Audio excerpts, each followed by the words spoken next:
وأصحابه ومن تبعهم بإحسان إلى يوم القيامة. أشهد أن لا إله إلا الله وحده لا شريك له وأشهد أن محمدا عبده ورسوله لا نبي بعده. Alhamdulillah, segala puji hanya milik Allah Subhanahu wa taala, di mana Dia telah memberikan kepada kita semuanya nikmat yang begitu banyak. Dan di antara kenikmatan-kenikmatan yang telah Allah Subhanahu wa taala berikan kepada kita semua, yaitu berupa nikmat iman, nikmat Islam, nikmat sehat, nikmat kita bisa berkumpul di salah satu majelis, yaitu majelis ilmu di rumah Allah Subhanahu wa taala. Kita berharap semoga Allah Subhanahu wa taala memberikan kemudahan kepada kita untuk bisa mengamalkan ilmu yang kita pelajari pada kesempatan pagi yang berbahagia kali ini, dan semoga apa yang kita lakukan bisa menjadi bekal kita kelak ketika berjumpa dengan Allah Subhanahu wa taala di hari akhir nanti. Allahumma amin. Salawat beserta salam semoga senantiasa tercurah limpahkan kepada Nabi kita yang tercinta, Nabi Muhammad sallallahu alaihi wasallam, beserta para keluarganya, para sahabatnya dan umatnya yang senantiasa mengikuti sunnah-sunnah beliau hingga hari akhir nanti. Bapak-bapak dan ibu-ibu serta jamaah Masjid Manarul Ilmi yang semoga senantiasa dimuliakan oleh Allah Subhanahu wa taala. Qadarallahu wa ma syaa fa'al. Guru kita Ustaz Abdullah Zain hafizahullahu taala berhalangan hadir, Pak Bu, sehingga beliau memberikan amanah kepada kami untuk mengisi sementara. Meskipun minggu kemarin qadarullah juga beliau berhalangan, minggu ini berhalangan lagi. Semoga saja di pertemuan yang mendatang beliau bisa mengisi. Ya, kita berharap kepada Allah Subhanahu wa taala semoga Allah senantiasa memberikan kesehatan kepada beliau, keluarga beliau, dan menjaga beliau dimanapun beliau berada. Jamaah rahimani wa rahimakumullah. Tema kita pada kesempatan pagi yang berbahagia kali ini yaitu optimis masuk surga. Optimis itu diperbolehkan atau tidak, Pak Bu? Dalam? Boleh? Sepakat, Pak? Boleh? Boleh. Optimis adalah sebuah sikap atau sifat yang diperbolehkan dalam agama kita. Dalam masalah dunia saja kita dianjurkan oleh Allah Subhanahu wa taala dan Rasulnya sallallahu alaihi wasallam untuk optimis dalam melakukan segala hal, maka terlebih lagi dalam masalah akhirat. Yang namanya optimis niku berbeda dengan vonis. Ya. Optimis berbeda dengan memvonis. Nah, vonis itu lah nggak boleh. Kok pasti surga, kok pasti neraka. Nah, ini baru dilarang. Tapi kalau kita optimis, ya, berharap, kemudian kita bertawakal kepada Allah, ikhtiar melakukan ini itu ibadah dan yang semisalnya, optimis, berbaik sangka kepada Allah Subhanahu wa taala agar kita bisa masuk ke dalam surga, maka ini diperbolehkan. Dan selain itu, Pak Bu, optimis adalah sifat yang sangat dicintai oleh Rasulullah sallallahu alaihi wasallam. Optimis adalah salah satu sifat yang dicintai oleh Rasulullah sallallahu alaihi wasallam. Dalam sebuah hadis, Nabi kita Muhammad sallallahu alaihi wasallam pernah bersabda, "La adwa wa la tiyarah." Ketahuilah, tidak ada penyakit yang menular dengan sendirinya. Kenapa? Tidak ada penyakit yang menular dengan sendirinya. Karena kalau ada penyakit yang menular, pasti itu atas dasar izin Allah Subhanahu wa taala. wala tiyarah, dan enggak ada itu yang namanya mitos, kata beliau sallallahu alaihi wasallam. Kemudian beliau melanjutkan sabdanya, wa yu'jibunil fa'lu, dan aku sangat senang sekali dengan yang namanya al-fa'lu. Para sahabat kemudian bertanya, apa itu fa'lu wahai Rasul? Beliau menjawab, fa'lu adalah kalimatut thayyibah, ucapan yang baik, yaitu optimis, positive thinking. Jadi judul kita ini enggak masalah nggih. Optimis masuk surga. Ya bismillah, kita harus optimis dalam masalah akhirat untuk mendapatkan yang terbaik. Nah, jamaah rahimani wa rahimakumullah. Setiap orang, baik itu yang taat maupun yang tidak taat, mereka semua pasti mendambakan, menginginkan yang namanya surga. Ya. Kenapa kok semua orang mengharapkan atau menginginkan surga? Jawabannya ialah karena mereka paham betul bahwa di dalam surga itu penuh dengan yang namanya kenikmatan. Di dalam surga apa Pak Bu? Penuh dengan yang namanya kenikmatan. Dan sudah pasti yang di dalam surga itu mereka akan bahagia. Ustadz, kenikmatan kayak apa sih nang surga? Kenapa kok sampai orang-orang itu pada pengen masuk ke dalam surga? Mari coba kita simak sebuah hadis yang dibawakan oleh Rasulullah sallallahu alaihi wasallam. Hadis dari sahabat Abdullah bin Mas'ud radhiyallahu anhu. Ketika itu Nabi sallallahu alaihi wasallam menyampaikan, inni la a'lamu akhira ahlin nari khurujan minha wa akhira ahlil jannati dukhulanil jannah. Kata Nabi sallallahu alaihi wasallam, sungguh aku sangat tahu siapa orang yang keluar dari neraka paling terakhir dan siapa orang yang masuk surga paling terakhir. Ini kata Nabi sallallahu alaihi wasallam. Kemudian beliau melanjutkan sabdanya, rajulun yakhruju minan nari habwa, yaitu seseorang yang nanti keluar dari neraka paling terakhir dalam keadaan merangkak. Fayaqulullahu tabaraka wa ta'ala lahu. Ketika orang itu keluar dari neraka Pak Bu, orang itu pun menemui Allah subhanahu wa ta'ala. Pengen kemana berarti kalau keluar dari neraka? Pengen ke surga. Maka Allah subhanahu wa ta'ala berfirman kepadanya, idhab fadkhulil jannah. Pergilah kamu, sana pergi. Kemana? Ke surga. Maka orang itu pun mendatangi surga Pak. Disuruh Allah untuk datang ke surga. Orang itu datang ke surga, dan ketika sampai di depan surga, terbayang di hadapannya surga ternyata sudah penuh. Lah kalau surga dah penuh, balik maning gitu Pak Bu? Balik maning neraka? Ya enggak ya. Maka dia balik ke Allah, tanya kepada Allah, ya Allah, surga udah penuh ya Allah. Kineng diki, surga udah penuh, kalau bahasa kita kayak gitu. Maka kata Allah subhanahu wa ta'ala, dia berfirman untuk yang kedua kalinya, idhab fadkhulil jannata.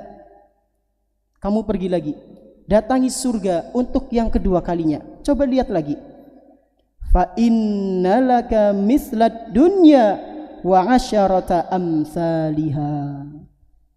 Sesungguhnya aku telah menyiapkan untukmu kenikmatan surga setara dengan kenikmatan yang dimiliki oleh raja dunia, kemudian dikalikan berapa? 10 kali lipat. Masya Allah, 10 kali lipatnya kenikmatan yang ada di mana Pak Bu? Dunia ya, yang raja miliki ya. Dalam riwayat lain disebutkan kenikmatan yang dimiliki oleh raja dunia dikalikan 10. Panjenengan bisa bayangkan pulau-pulau yang ada di dunia ini, benuanya, kemudian apa saja yang ada di dalamnya, itu yang miliki panjenengan. Eropanya, Amerikanya, Asianya, Australianya, itu yang menguasai panjenengan. Panjenengan pengen mobil merek A, merek B, panjenengan nyupir di jalan, merasa nikmat mboten Pak Bu? Pakai mobil paling bagus di dunia, nikmat. Kemudian coba panjenengan bayangkan kenikmatan itu dikalikan 10 kali lipat. Itulah kenikmatan surga yang paling rendah. Kemudian setelah orang ini mendapatkan kenikmatan tersebut Pak Bu, dia menemui Allah Subhanahu wa taala. Ya Allah, dia berkata kepada Allah, "Ataskharu bi au tadhaku bi wa antal malik?" Ya Allah, kenikmatan ini ya Allah, engkau ngejek aku apa ya Allah? Temenan kiye. Jadi sebagian ulama ada yang menjelaskan orang ini Pak Bu merasa enggak pantas dapat kenikmatan surga yang begitu wah. Kenikmatan dunia yang dikali 10 kali lipat. Orang ini menganggap bahwasanya itu adalah surga paling tinggi. Padahal kenyataannya surga paling rendah. Maka ketika itu Rasulullah SAW ketika membawakan hadis ini beliau tertawa, Ibnu Mas'ud pun tertawa. Kemudian beliau menutup sabdanya dengan mengatakan, "Dzaka adna ahlil jannati manzilatan." Ketahuilah, itu adalah tingkatan surga paling rendah. Bayangkan Pak Bu, surga yang paling rendah saja tingkatannya seperti itu, apalagi yang di atasnya, dan yang paling atas, yaitu surga apa? Firdaus. Surga yang paling rendah saja itu seperti halnya kita mendapatkan dunia ini Pak Bu dan seisinya, dan itu dikali 10 kenikmatannya. Lantas bagaimana dengan kenikmatan surga yang paling tinggi? Ya, jelas lebih nikmat daripada surga yang paling rendah.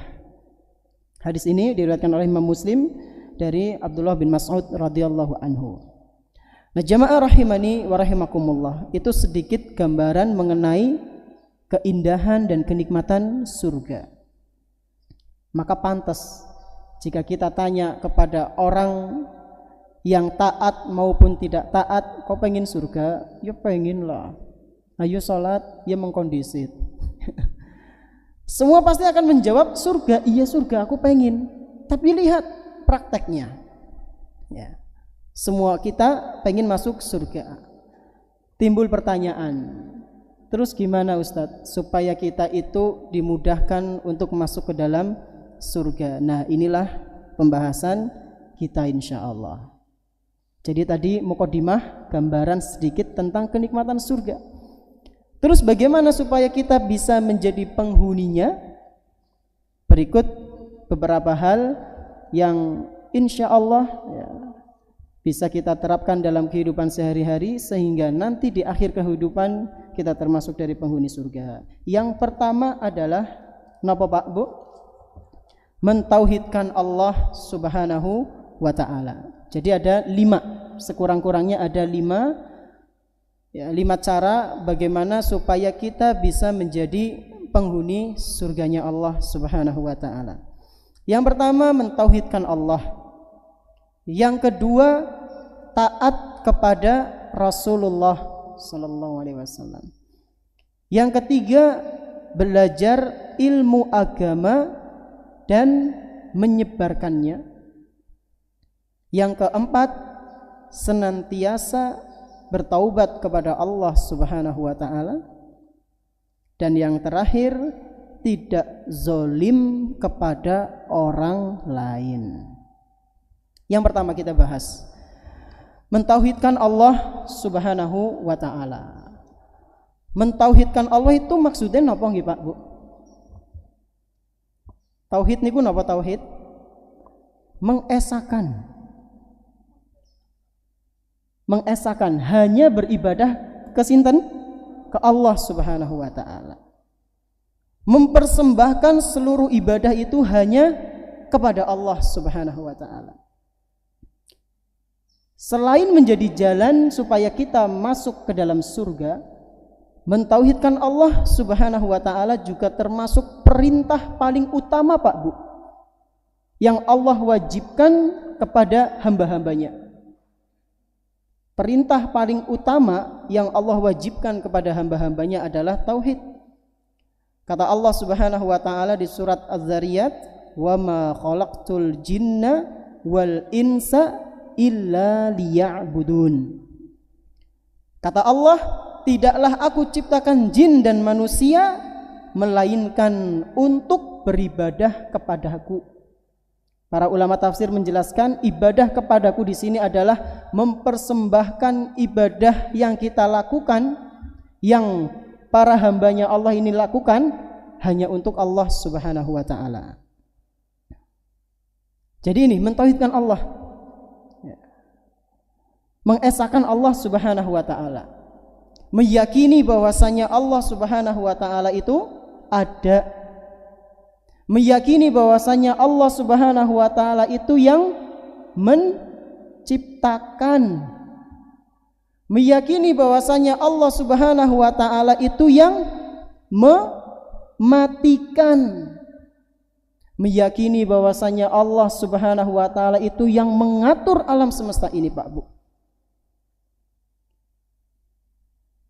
Angin yang ada, pohon-pohon yang bergerak, suara burung yang berkicau, matahari, bulan,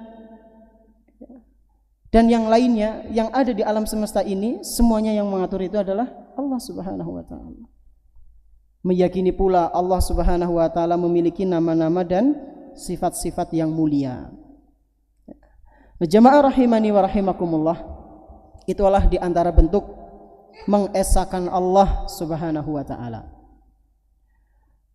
Dan orang-orang yang seperti itu insya Allah akan Allah mudahkan ketika di akhir hidupnya nanti, yaitu orang-orang yang berada di atas ketaatan, yang benar-benar mengesahkan Allah Subhanahu wa taala Pak Bu.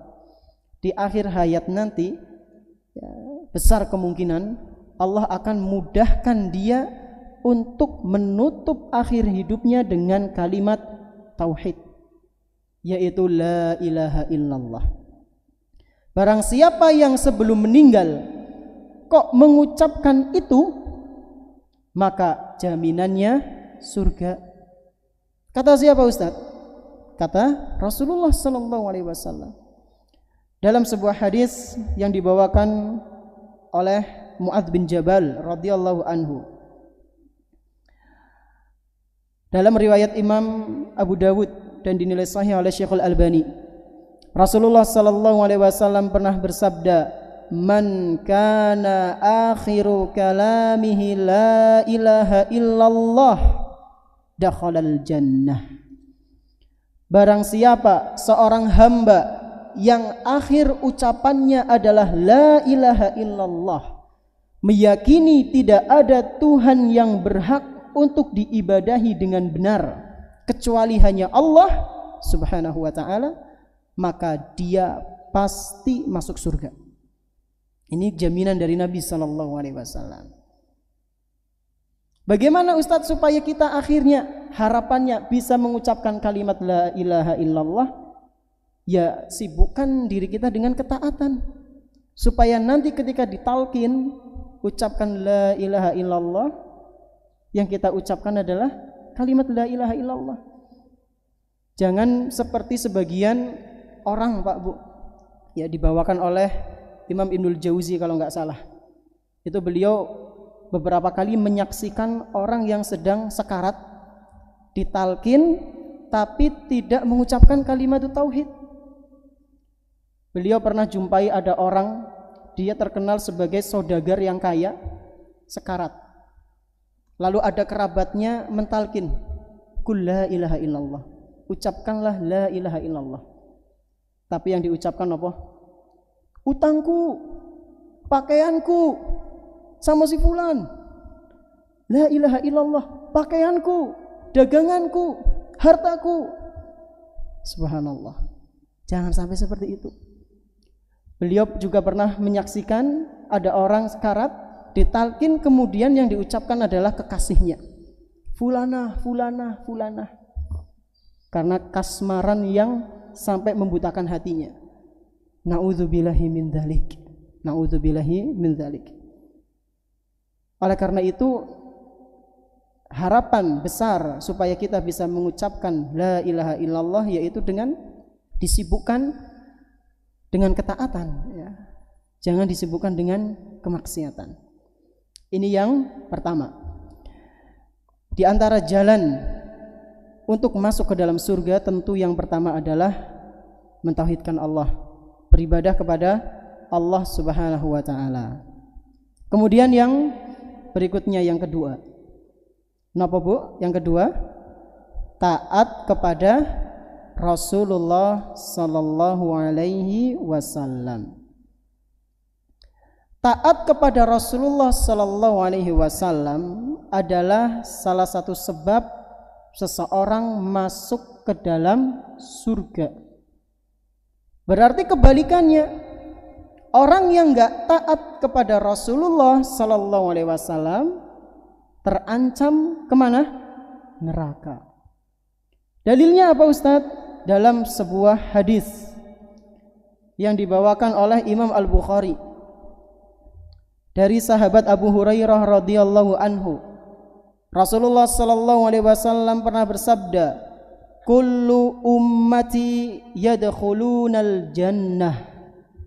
Setiap umatku, kata beliau, semua umatku, seluruh umatku, mereka kelak pasti masuk ke dalam surga. Kemudian beliau melanjutkan, illa man aba, kecuali mereka yang tidak mau masuk surga. Loh Ustaz, masa ana sih sing ora gelem mlebu surga? Jere mikir yang pertama setiap orang pengen masuk surga. Ya pengen, cuma kadang prakteknya yang keliru.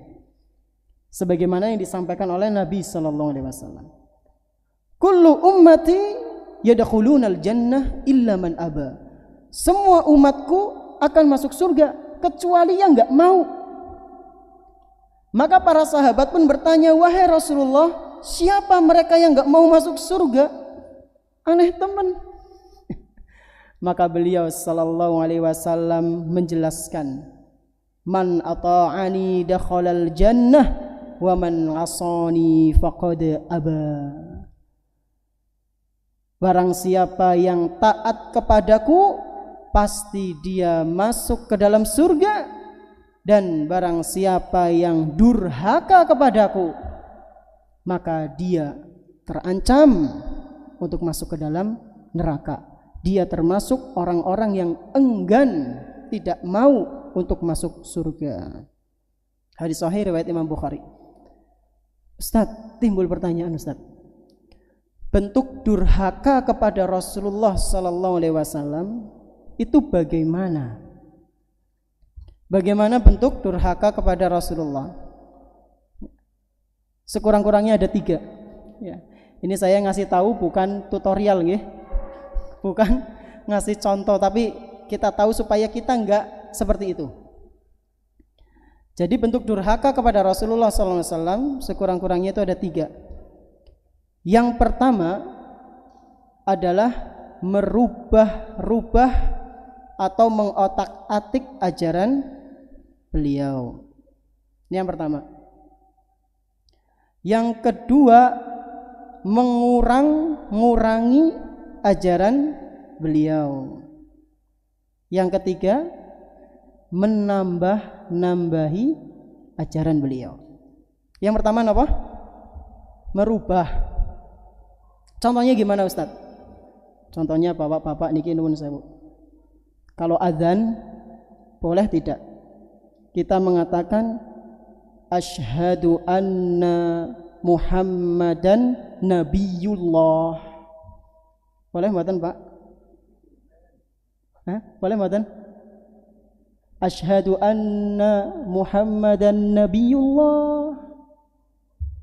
Kenapa enggak boleh? Nggih, kenapa enggak boleh?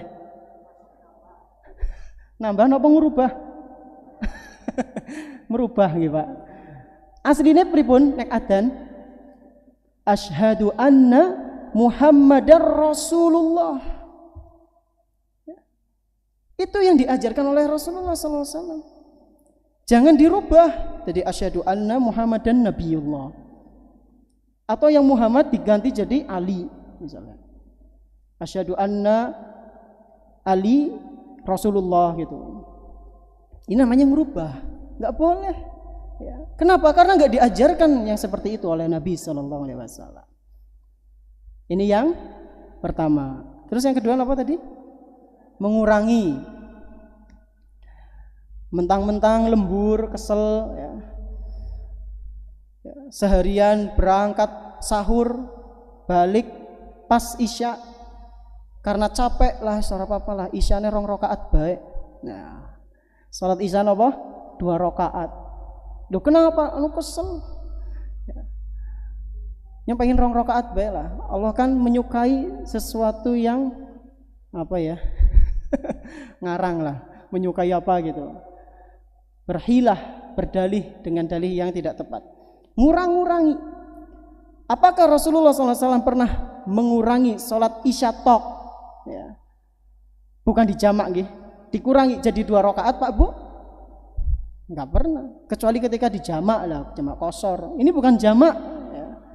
Maghribnya sudah, isyanya pas di rumah, aduh kesel 2 rakaat baik. Maka tidak diperbolehkan. Kenapa? Karena tidak diajarkan oleh Rasulullah SAW. Terus yang terakhir apa tadi? Menambah. Contohnya gimana Ustaz? Contohnya sholat juga subuh jadi apa? 4 rakaat. Mentang-mentang kuat ya, mentang-mentang badannya besar, nyumpengin nambah pahala. Subuh jadi 4 rakaat ya.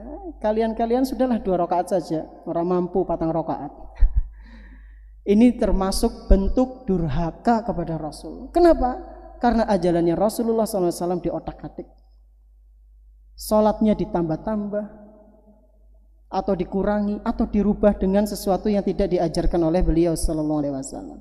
Enggak boleh ya. Enggak boleh. Jangan sampai kita termasuk dari umatnya beliau yang terusir dari telaganya beliau. Ya, karena kelak akan ada umat beliau yang terusir dari telaganya beliau. Naudzubillahi min dzalik. Ini yang keberapa Pak Bu? Yang kedua, yaitu taat kepada Rasulullah sallallahu alaihi wasallam. Kemudian yang ketiga, napa niku? Belajar ilmu agama dan menyebarkannya. Yang ketiga adalah di antara bentuk atau cara supaya kita bisa masuk ke dalam surga dengan belajar ilmu agama. Apa belajar ilmu agama bisa membawa seseorang mudah masuk surga, Ustaz? Jawabannya iya. Kata siapa? Kata Rasulullah sallallahu alaihi wasallam. Beliau sallallahu alaihi wasallam pernah bersabda, "Man salaka tariqan yaltamisu fihi ilman, sahhalallahu lahu bihi tariqan ilal jannah." Kata beliau, barang siapa yang menempuh suatu perjalanan dan di dalam proses perjalanan itu dia ingin untuk belajar ilmu agama. Jadi dia keluar rumah atau keluar dari tempat tinggalnya untuk melakukan suatu perjalanan, dan perjalanan itu dia lakukan karena pengen belajar. Maka kata Nabi sallallahu alaihi wasallam, sahhalallahu lahu bihi tariqan ilal jannah. Allah akan mudahkan dia untuk meniti jalan masuk ke dalam surga. Hadis ini diriwayatkan oleh Imam Muslim.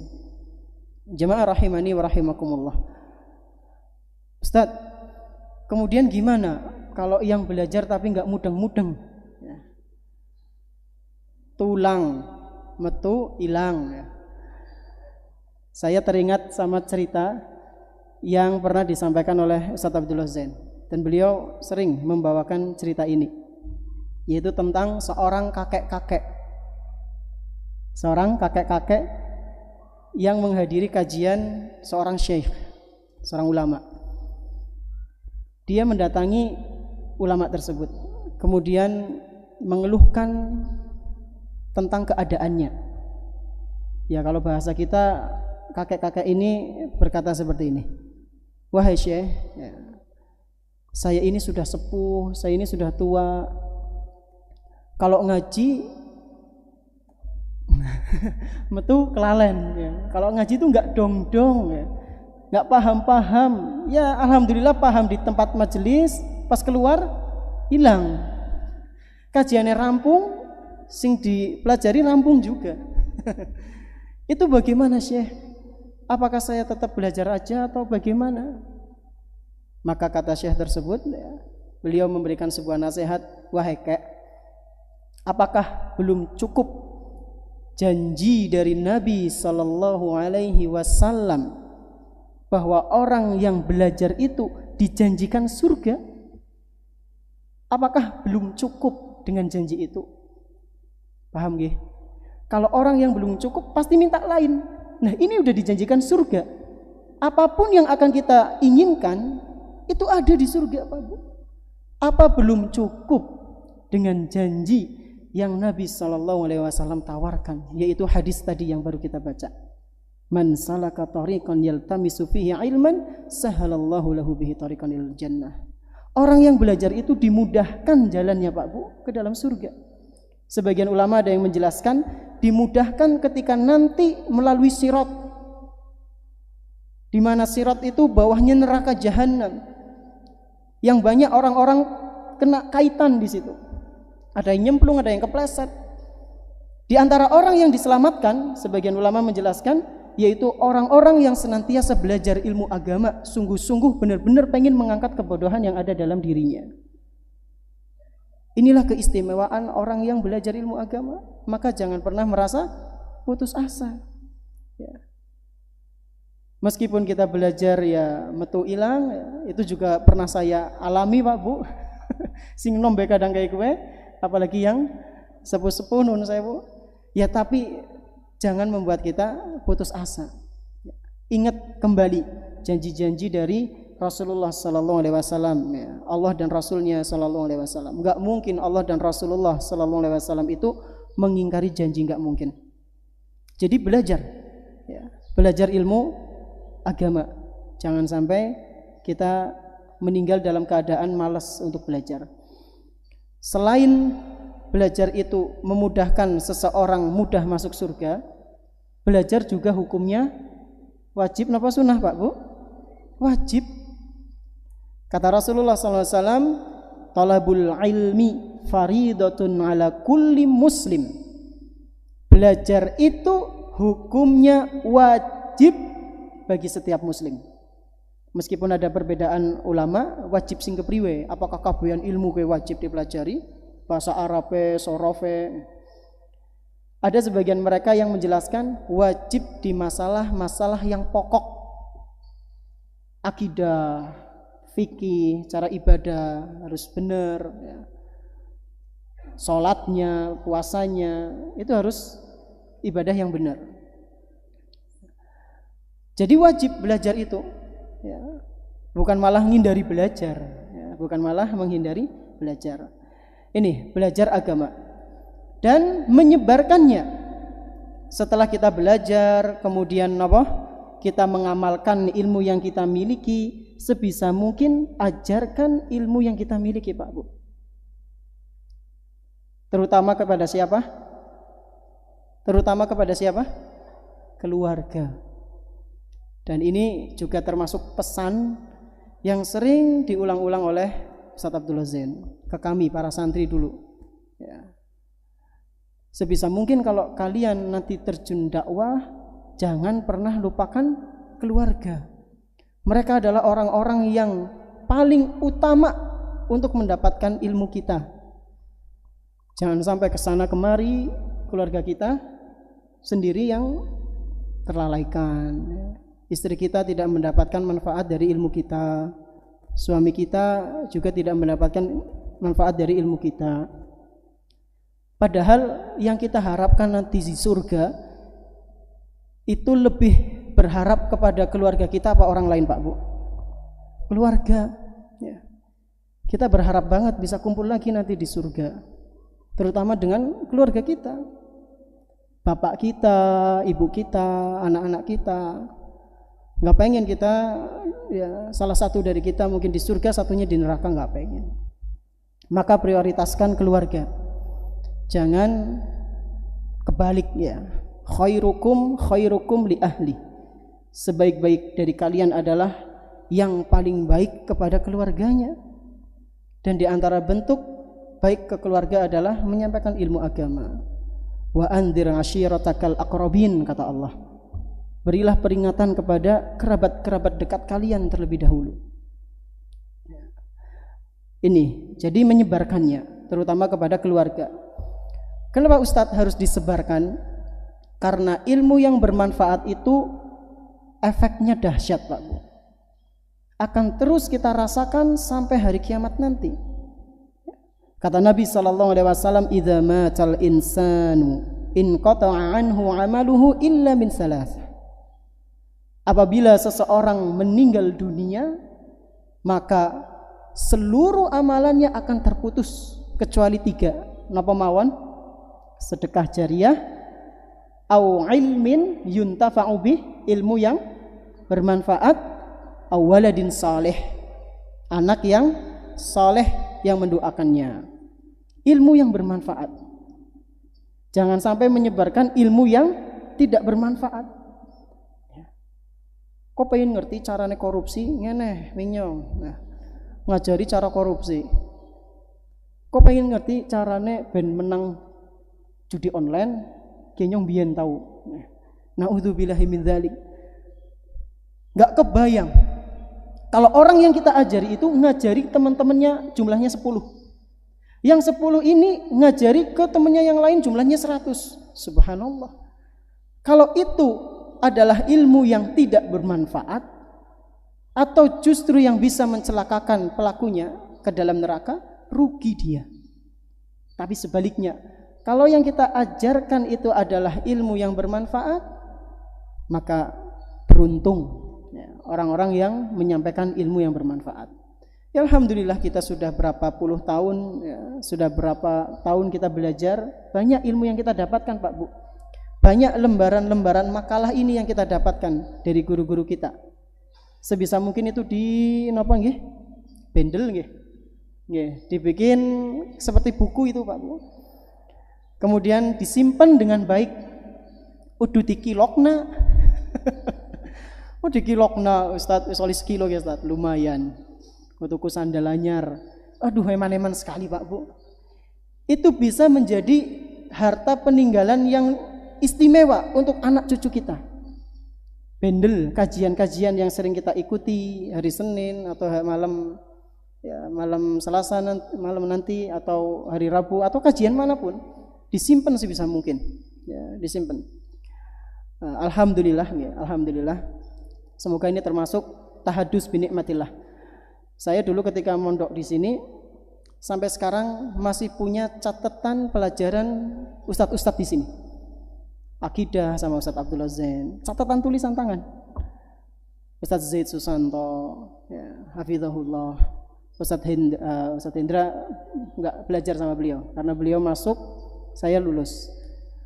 Ustaz Zakaria, Ustaz Arif Hidayatullah. Saya punya catatannya, Pak Bu. Ya, saya harap itu dibaca sama anak saya nanti, ya, atau sama istri saya. Ya, demikian harusnya kita itu nyimpen catatan-catatan kita, karena suatu saat pasti bermanfaat insyaallah untuk orang lain.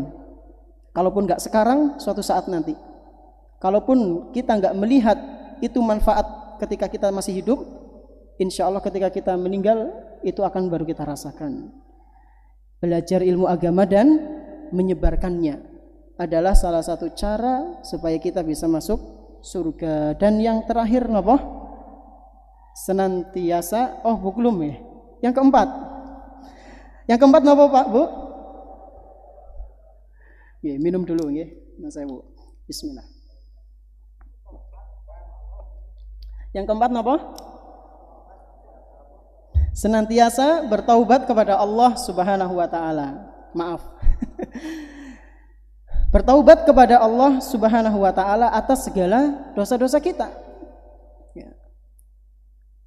Ustaz, apakah orang yang bertaubat akan dimasukkan ke dalam surga? Iya.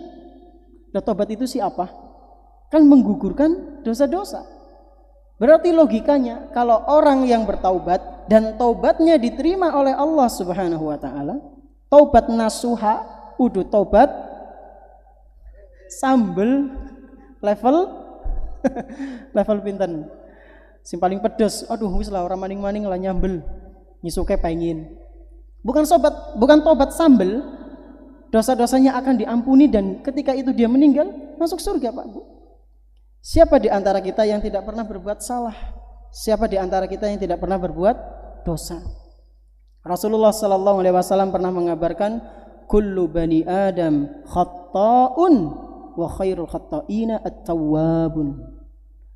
Setiap bani Adam, setiap kita kula lan panjenengan pasti pernah melakukan yang namanya kesalahan dosa. Jangankan kemarin, Miki lah.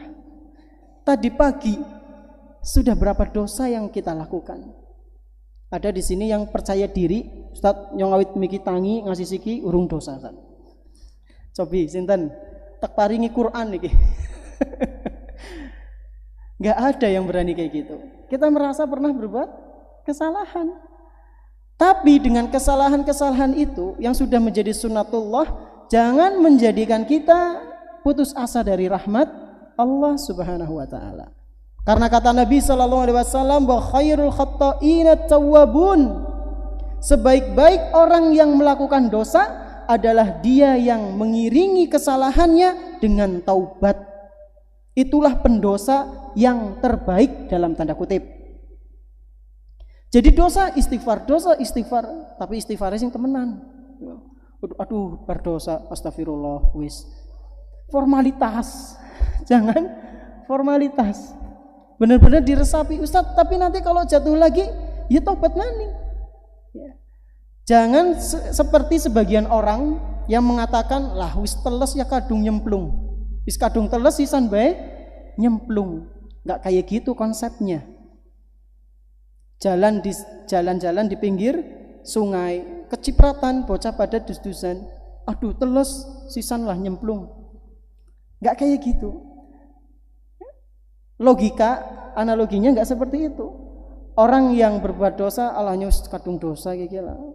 Enggak pantas menghadap Allah Subhanahu wa taala. Sudah banyak sekali dosa saya, enggak pantas ngadep Allah. Kata siapa? Ya. Kata siapa? Kita masih ingat tidak dengan kisah seorang pembunuh yang telah membunuh manusia jumlahnya pinten? 99. Terus datang ke ahli ibadah, tanya, wahai fulan, saya telah membunuh manusia jumlahnya 99. Masih ada kesempatan tidak buat saya untuk taubat? Kata ahli ibadah ini napa?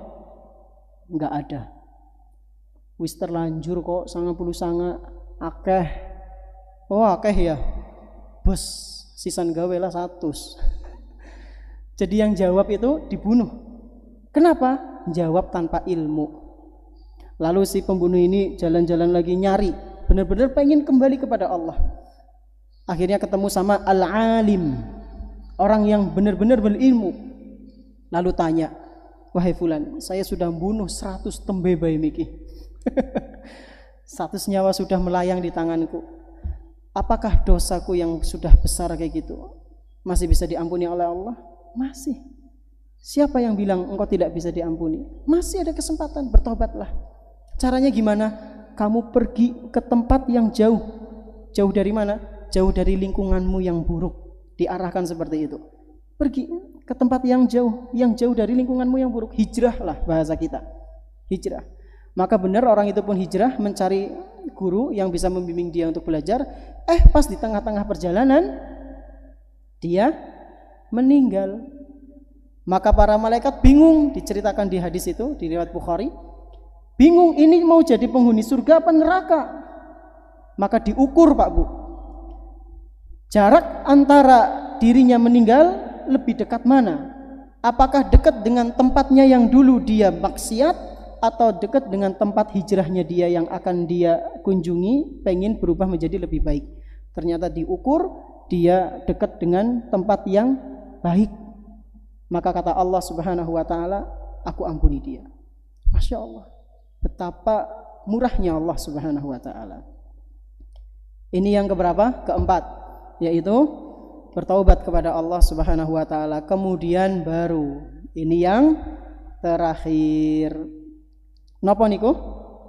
Tidak zalim kepada orang lain. Tempat kembalinya pun di neraka.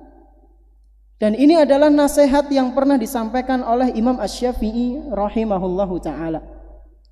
Beliau pernah mengatakan bi'sazad ilal ma'ad al-udwan 'alal 'ibad. Seburuk-buruk bekal perjalanan menuju kampung akhirat adalah permusuhan yang terjadi di antara seseorang dengan orang lain yang dibawa sampai hari kiamat, alias dendam. Pernah bertikai di dunia masalah harta, masalah jabatan, masalah kedudukan. Pertikaian ini enggak pernah selesai sampai hari kiamat nanti barulah disidang. Ini adalah bekal terburuk Pak Bu, kata Imam Syafi'i. Kenapa? Karena bisa merugikan pelakunya. Bisa merugikan pelakunya. Kezoliman yang dilakukan oleh seorang hamba kepada saudaranya adalah suatu kerugian yang akan membuat seseorang binasa nanti di akhirat. Dalam sebuah hadis yang mungkin sering kali kita dengar, yang dibawakan oleh Imam Muslim dari sahabat Abu Hurairah radhiyallahu anhu, Rasulullah sallallahu alaihi wasallam suatu hari pernah bertanya kepada para sahabatnya. Rasulullah sallallahu alaihi wasallam pernah bertanya kepada para sahabatnya, "Atadruna mal muflis?" Wahai para sahabatku, apakah kalian tahu siapa itu orang yang bangkrut? Bangkrut. Paham nggih? Bangkrut niku napa? Ya ora untung. Rugi, macet dagangane.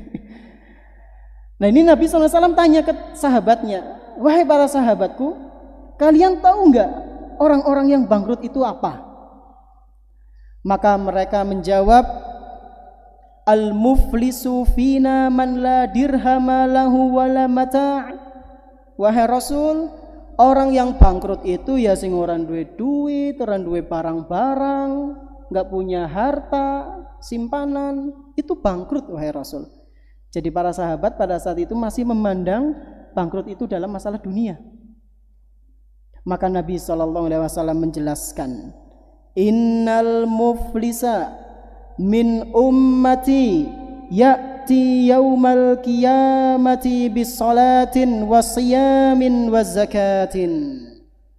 Ketahuilah wahai para sahabatku, orang-orang yang bangkrut itu yang aku maksud adalah mereka orang-orang dari umatku, berarti kaum muslimin, orang-orang dari umatku yang nanti di hari kiamat datang dengan membawa pahala salat, puasa dan zakat.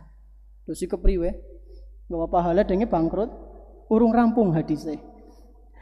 Beliau sallallahu alaihi wasallam menjelaskan, wa ya'ti qad syatama hadha wa qadhafa hadha wa akala mala hadha wa safaka dama hadha wa daraba hadha. Di sisi lain, dia ketika membawa pahala-pahala ibadahnya, ternyata di sisi lain dia pernah mengolok-olok saudaranya, mencela saudaranya, memfitnah saudaranya, ngorupsi harta saudaranya, akalamal, ya, ngambil harta orang lain, ya korupsi termasuk. Dan dia juga pernah menumpahkan darah saudaranya. Dia juga sering menyakiti perasaan saudaranya, baik itu yang fisik maupun non fisik. Maka apa yang terjadi? Fayu'ta hadza min hasanatihi wa hadza min hasanatihi. Pahala itu akan diambil satu persatu, lalu diberikan kepada orang-orang yang dahulu pernah dia zalimi. Subhanallah. Na'udzubillahi min dzalik, Pak Bu.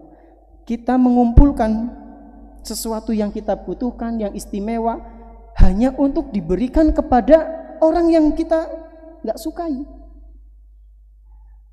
Ustaz, pertanyaannya, terus gimana kalau pahalanya itu sudah habis, sementara sing antri zakeh? Beliau sallallahu alaihi wasallam mengatakan, fa in faniyat hasanatuhu qabla an yuqda ma alaihi ukhidha min khatayahum faturihat alaihi thumma turiha finnar. Apabila orang yang zalim ini pahalanya sudah habis, maka dosa-dosa orang yang pernah dia zalimi, sementara mereka belum mendapatkan haknya, dosanya akan diambil lalu ditimpakan kepada orang yang zalim tersebut. Setelah itu apa? Turiha finnar, dilemparkan ke dalam neraka. Hadis sahih riwayat Imam Muslim. Jadi jangan sampai kita menghadap Allah Subhanahu wa taala dengan membawa kezaliman. Ya. Minta maaf kepada orang-orang yang pernah kita zalimi, terutama kepada para keluarga kita, ya, istri kita, suami kita, anak-anak kita. Mungkin kita pernah menzalimi tanpa kita sadari. Minta maaf. Nyusuk baisat lah nunggu bada. Ya nek menangi bada. Nuwun saya nek orang menangi priwe. Sekarang nanti ini panjenengan di mobil, di motor, Bu, ngapura ya Bu, nyonde salah. Ya pada Pak nyombe ya. Adem. Enggak ada tanggungan lagi. Ini mungkin yang bisa kami sampaikan, beberapa hal yang bisa insya Allah memudahkan kita untuk masuk ke dalam surga, yaitu yang pertama mentauhidkan Allah Subhanahu wa taala, taat kepada Rasulullah sallallahu alaihi wasallam, belajar ilmu agama dan menyebarkannya, senantiasa bertaubat, dan yang terakhir jangan menzalimi orang lain. Semoga yang sedikit ini bermanfaat, kurang lebihnya mohon maaf. Terima kasih atas perhatiannya. Kita tutup dengan doa kafaratul majlis. Subhanakallahumma bihamdik asyhadu an la ilaha illa anta astaghfiruka wa atubu ilaik. Wassallallahu ala nabiyyina Muhammadin wa ala alihi washabihi ajmain. Wassalamualaikum warahmatullahi wabarakatuh.